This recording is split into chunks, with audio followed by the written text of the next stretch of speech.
the Borda count method, one of the many voting methods that are used around the world. So let's talk about the Borda count.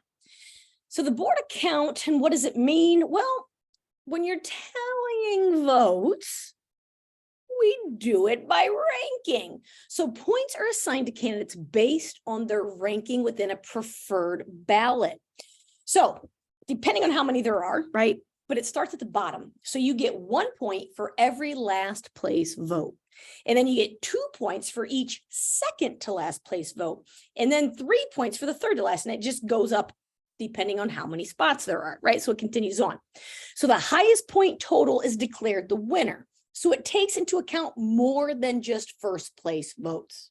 Now, first place votes are worth the most points, but that doesn't necessarily mean that you're the winner. Okay, so we have ourselves a preferred ballot here, a preference here, and you can see A, B, C, D, 4 candidates ranked first to fourth, and the numbers across the top, how many people voted in that particular order.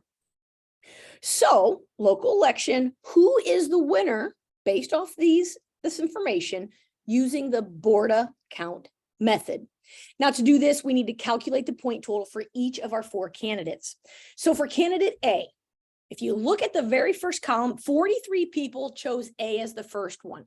Well, you get 4 points for the first place because you get 1 point for fourth place, 2 points for third place, 3 points for second place, 4 points for first place, right? You start 1 at the bottom and you go up. So in the second column, 51 votes, A finished third, which is 2 points. Then in the third column, 36, 2 points, 47, 4 points, 33, 1 point because of a fourth place finish. And then 42, third place finish, you get 2 points. So candidate A finished with 651 points. So we have to multiply because 43 people in the first column chose A. You're going to multiply all 43 people. Each one of them gives you 4 points. That's why we have to multiply. Next, we go to candidate B. And you'll see that candidate B finished in second place 3 times. That's 3 points for each of those. First place once, and then also had a third place and a fourth place finish. So you can see those here. Candidate B, 661 points.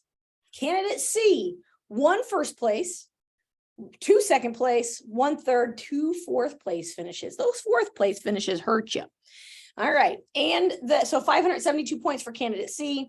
And then candidate D, we had 2 first place finishes, a second place, and then 2 fourth place.